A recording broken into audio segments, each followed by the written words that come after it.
베르나르 베르베르 신. 너에게 이것을 보여주려고 너를 이곳으로 데려온 것이다. 에제키엘서 40장 4절. 과거를 이해하지 못한 사람들, 인류 전체의 과거를 이해하지 못한 사람들, 자기들의 개인적인 과거를 이해하지 못한 사람들, 그들은 어쩔 수 없이 그 과거를 다시 살게 될 것이다. 에드몽 웰즈의 상대적이며 절대적인 지식의 백과사전 제5권. 실험실의 햄스터 한 마리가 다른 햄스터에게 말했다. 나는 저 학자를 길들였어. 내가 이 버튼을 누를 때마다 저자가 나에게 먹이를 가져다 주지.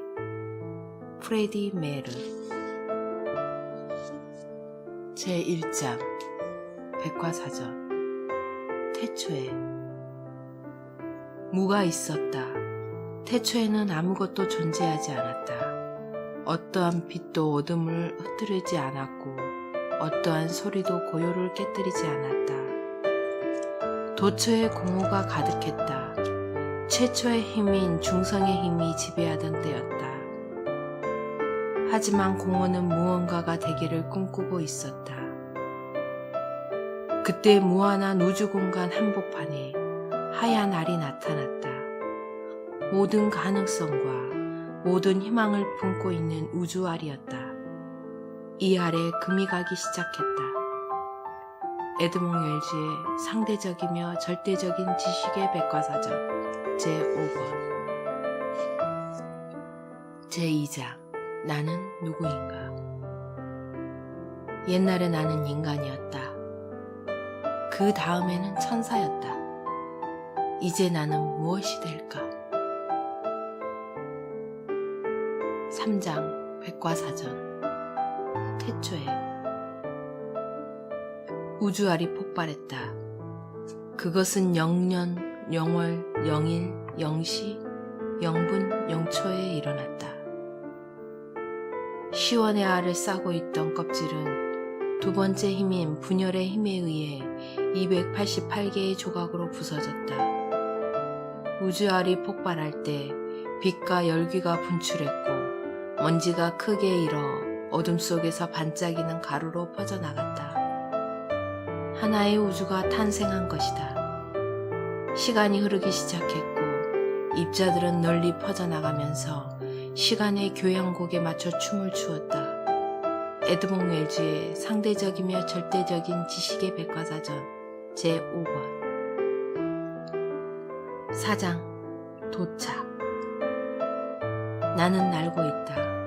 나는 순수한 정신이라서 생강의 속도로 공간을 가르며 나아간다. 천사의 세계를 빠져나왔다.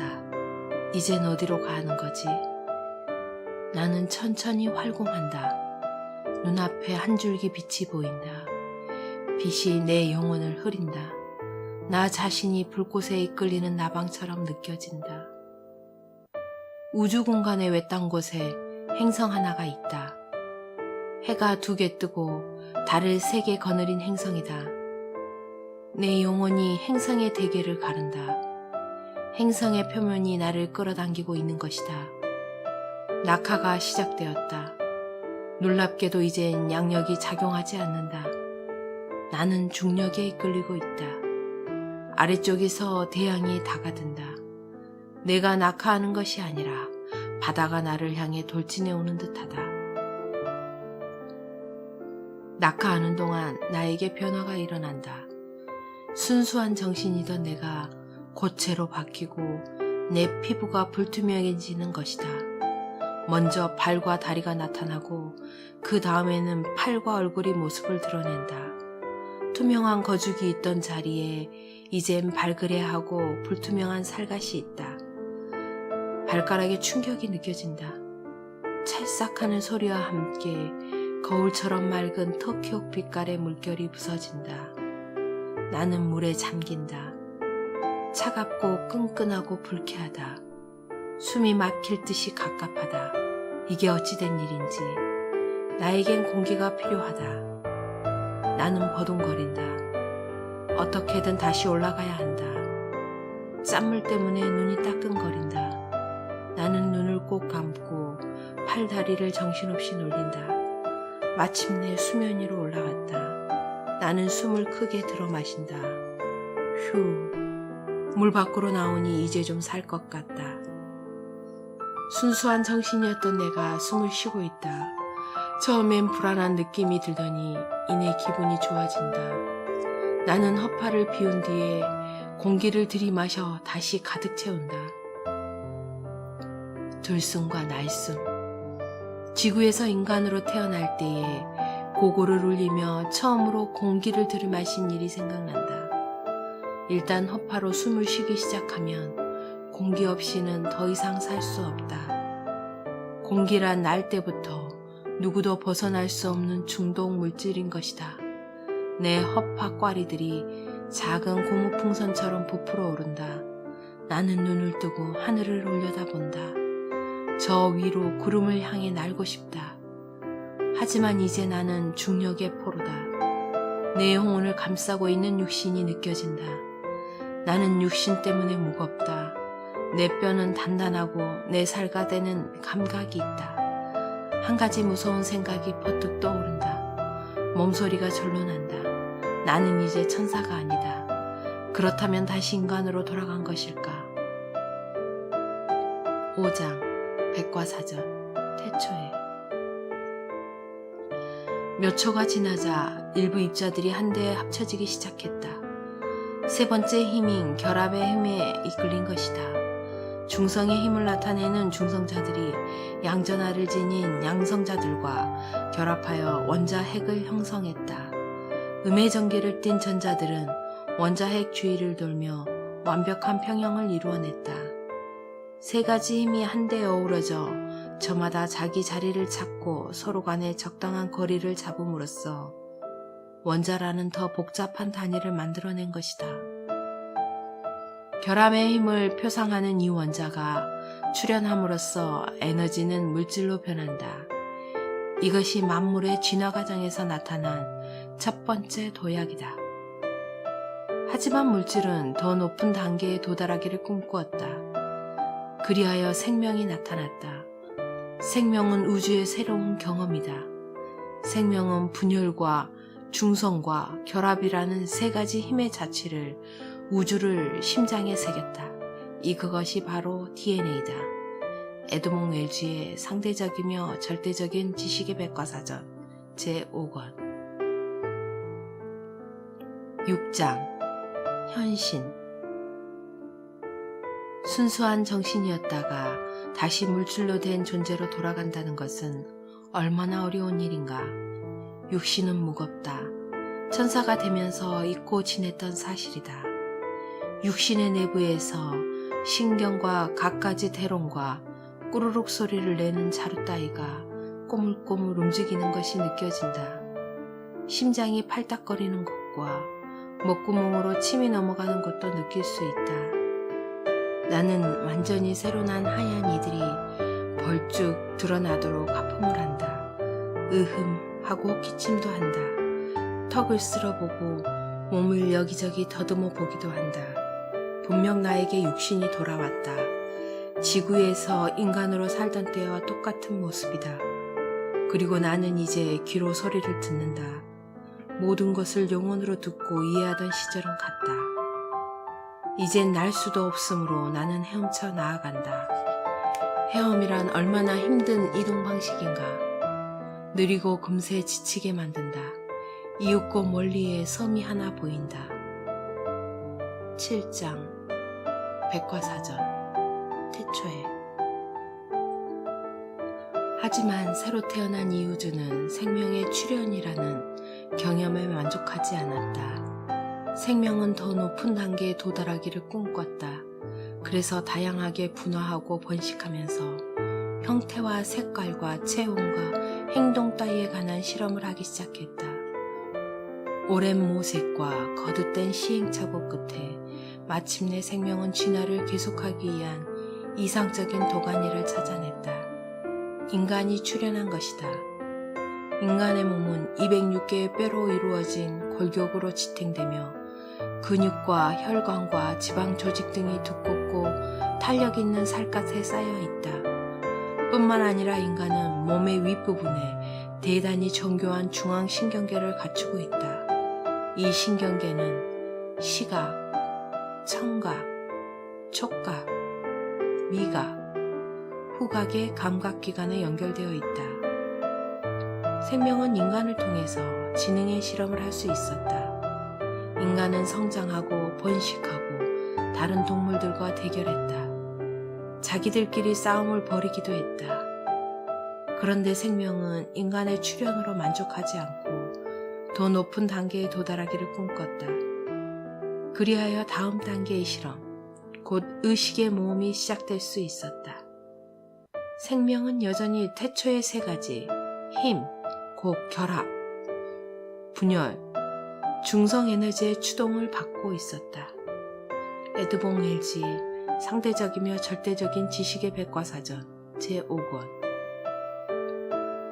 8장 섬. 모래톱에 닿았다. 몸 여기저기가 아프다. 온 몸의 뼈마디마 근육이 욱신거린다. 너무 오랫동안 헤엄을 쳤더니 몸을 가눌 기운조차 없다. 춥고 기침이 난다. 나는 고개를 들어 주위를 살핀다. 내가 다다른 곳은 금빛의 고운 모래가 깔린 해변이다. 자욱한 안개 때문에 보이는 것이라곤 야자나무 줄기들 뿐이다. 물결이 철썩거리는 것으로 보아 조금 더 떨어진 곳에 깎아지른 절벽이 솟아있는 듯하다. 나는 힘없이 몸을 바들거린다. 무엇을 어찌해야 할지 모르겠다. 인간으로 살던 때에 평생을 두고 끈질기게 나를 괴롭혔던 질문이 다시 뇌리에 떠오른다. 도대체 내가 여기서 뭘 하고 있지? 바다와 식물의 냄새가 갑자기 코를 찔러온다. 그러고 보니 코로 냄새를 맡을 수 있다는 사실을 까맣게 잊고 있었다.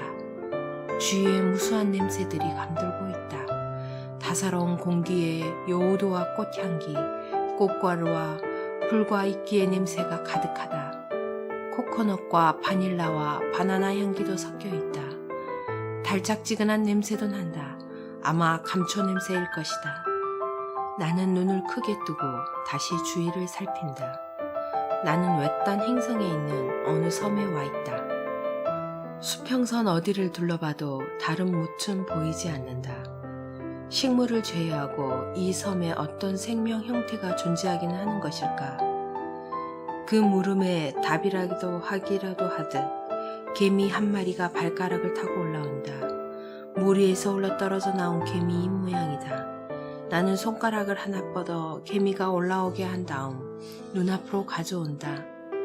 개미는 자기에게 무슨 일이 일어나고 있는지 감지해 보려고 더듬이를 바르르 떤다. 하지만 개미는 내 손가락을 그저 분홍색의 거대한 형체로만 느낀 것이다. 우리가 어디에 있는 거니? 내 목소리에 개미의 더듬이가 곧 주선다. 개미는 나를 산처럼 거대하고 미지근한 온기가 있는 존재로 여길 것이다. 개미는 호각 수용기로 내 숨결을 느끼자 놀라서 어쩔 줄을 모른다. 나는 개미를 모래바닥에 내려놓는다.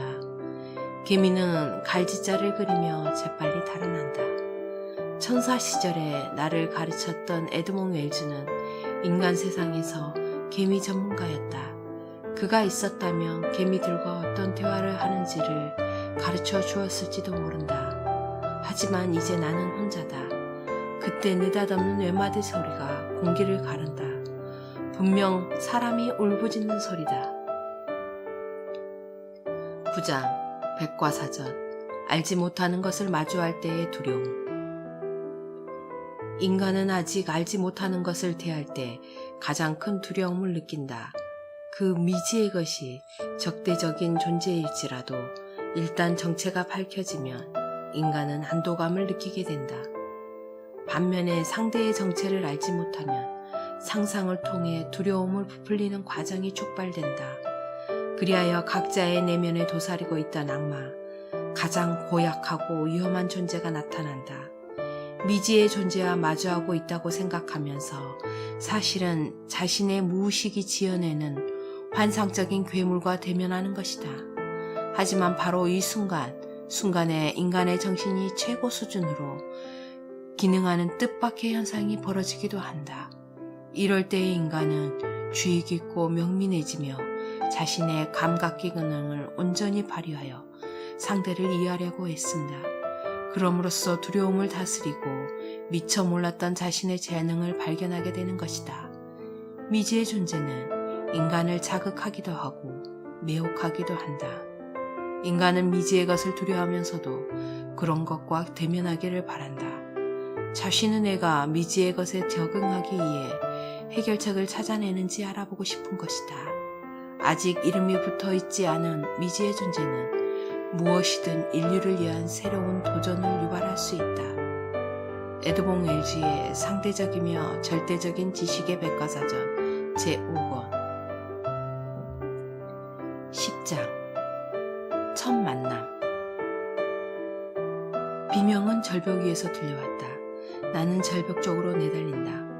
무언가 나쁜 일이 벌어질 것 같아서 불안하기도 하고 사람이 있다는 사실에 마음이 놓이기도 한다.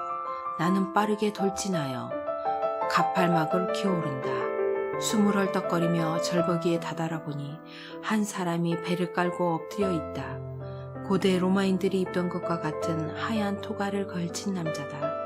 나는 그에게 다가가서 등이 바닥에 닿게 눕힌다. 그의 옆구리가 불에 탔는지 아직 연기가 난다. 주름진 얼굴에는 흰 수염이 덥수룩하다. 그 모습에 자꾸 눈이 간다. 얼굴이 낯설지 않다. 소설책에서도 보았고 사진이나 백과사전에서도 본 적이 있는 얼굴이다. 아, 알겠다. 쥘 베른이다. 나는 침을 몇 번 삼켜 목을 조금 축인 뒤에 말문을 열었다. 선생님은... 오랜만에 말을 하려니 목소리가 목에 걸린다. 남자는 넋이 나간 눈길로 나를 올려다보다가 내 팔을 움켜쥔다. 절대로 가지 말게. 저 위에 가면 안 돼. 어디를 가면 안 된다는 거죠? 그는 싱겁게 몸을 일으키더니 집게손가락으로 안개가 자욱한 허공을 가리킨다. 그가 가리키는 곳을 눈으로 따라가 보니 산봉우리처럼 생긴 형체가 어렴풋하게 나타난다. 저 위에 가면 안 돼. 그는 떨고 있다. 내 손목을 그어진 그의 손가락에 더욱 힘이 들어간다. 그는 내 눈을 빤히 올려다보다가 내 어깨 너머의 한 지점으로 눈길을 돌린다. 얼굴에 극심한 공포의 기색이 어려있다. 그의 눈길을 따라 몸을 돌렸지만 보이는 것이라곤 안개 은어울에 반쯤 휩싸인 채 바람에 가만가만 흔들리는 야자나무들 뿐이다. 그때 어마어마한 위험이 닥칠 것을 예상하며 갑자기 다시 힘을 내기라도 한 것처럼 그가 벌떡 일어선다. 그러더니 절벽 가장자리로 달려가 허공으로 뛰어내리려 한다. 나는 급히 뒤따라가서 그의 몸이 기우뚱하기 직전에 한 손으로 그를 붙잡는다. 그는 몸부림을 친다. 내 소나기에서 벗어나려고 나를 물어뜯기까지 한다. 나는 그의 발악을 견뎌내면서 다른 손으로 그의 토가를 움켜쥔다. 그는 나의 악착스러움에 놀라 잠시 나를 살펴보다가 쓸쓸한 미소를 지어 보인다. 그때 토가의 하얀 천이 푹 찢어진다. 나는 토가를 더욱 단단히 움켜쥔다. 하지만 이내 그의 몸이 젖은 모래에 부딪히는 둔중한 소리가 들려온다. 꼭 움켜진 내 손가락들 사이에 하얀 천 한 조각이 남아있다. 쥘 베르는 낭떠러지 아래에 마치 해체된 마리오네트처럼 널브러져 있다. 나는 천천히 몸을 일으킨다. 쥘 베른을 그토록 공포에 떨게 했던 것이 무엇이었을까 하면서 그의 시선이 마지막으로 머물렀던 곳을 눈으로 뒤져보았지만 아무 소용이 없다. 야자나무 줄기들, 바람에 흔들리는 종려나무 잎들, 거칠 기미를 전혀 보이지 않는 안개, 그리고 멀리 산봉우리 같은 형체가 보일 뿐이다. 혹시 쥘 베른의 상상력이 너무 풍부해서 생긴 일은 아닐까? 자기가 상상한 것에 스스로 겁을 먹은 것은 아닐까? 나는 다시 절벽 아래로 허이허이 내려간다. 대기가 점점 더워지고 무거워진다. 해변에 다다라 보니 너무 놀랍게도 쥘 베른의 시신이 사라져버렸다. 모래에 남아있는 것이라곤 그의 몸이 널브러져 있던 자취와 그 옆에 갓 찍힌 말발굽 자국 비슷한 흔적뿐이다. 놀란 가슴을 진정시키고 다시 정신을 차리기도 전에 기이한 일이 또 벌어진다. 위쪽에서 날갯짓 소리가 들리더니 안개에 쌓인 허공에서 느닷없이 새 한 마리가 나타난 것이다. 새는 다른 데로 날아갈 생각을 하지 않고 날개를 파닥거리며 내 얼굴 앞에서 제자리 비행을 한다. 날개가 달려서 새인 줄 알았는데 그렇게 눈앞에 두고 보니 새가 아니다. 젊은 여자의 미니어처에 모나크 나비처럼 생긴 커다란 날개를 달아놓은 모습이다. 파란 형광을 바라는 나비 날개에는 검은 돌기가 길게 나있다. 안녕? 내가 그렇게 인사를 건네자 나비 소녀는 놀란 표정으로 고개를 끄덕이더니 활기차게 날갯짓을 하며 나를 살펴본다. 커다란 초록색 눈과 주근깨가 인상적이다. 기다란 적갈색 머리채는 풀을 엮어서 만든 끈으로 묶여있다. 그녀는 내 양쪽 귀 주위에서 계속 파닥거리며 마치 생전 처음 보는 신기한 존재를 대하듯이 나를 요모조모 살핀다. 그러다가 나에게 미소를 짓는다. 나도 답례로 미소를 지어 보인다. 내가 말하면 알아듣나요? 그러자 나비소녀는 입을 벌리더니 자줏빛이 조금 도는 가늘고 뾰족한 혀를 리본처럼 펼친다. 그러더니 불타는 듯한 머리채를 상냥하게 흔든다. 하지만 내가 그녀의 얼굴 쪽으로 손가락을 내미자 날개를 치며 도망간다. 나는 그녀를 뒤쫓아 달린다. 그러다가 뾰족한 돌부리에 걸려 벌러덩 낮아빠진다. 손목에 상처가 나서 몹시 아프다. 이 쓰라림은 눈에 짠물이 들어갔을 때의 따끔거림이나 허파에 공기가 부족할 때의 고통과는 사뭇 다르다. 손목에서 피가 흐른다. 나는 용분홍색 살갗에서 새빨간 피가 방울방울 솟아나는 것을 놀란 눈으로 바라본다. 그러고 보니 아프다는 게 어떤 느낌인지를 잊고 있었다. 내가 인간이었을 때 육신이 고통을 겪었던 모든 순간이 주마등처럼 내리를 스쳐간다. 발톱이 살을 파고 들어와서 생긴 종기, 치통, 아구창, 신경염, 류머티즘, 그토록 많은 불행을 어떻게 견뎌냈을까? 어쩌면 그때는 아무런 고통도 없는 삶이 존재한다는 사실을 몰랐기 때문에 고통을 견디는 게 가능했을 것이다. 하지만 이제는 순수한 정신으로 존재하는 것의 행복을 경험하고 난 뒤라 고통을 참고 견딜 수가 없다. 나비소녀는 안개에 휩싸인 커다란 나무들 쪽으로 사라져버렸다.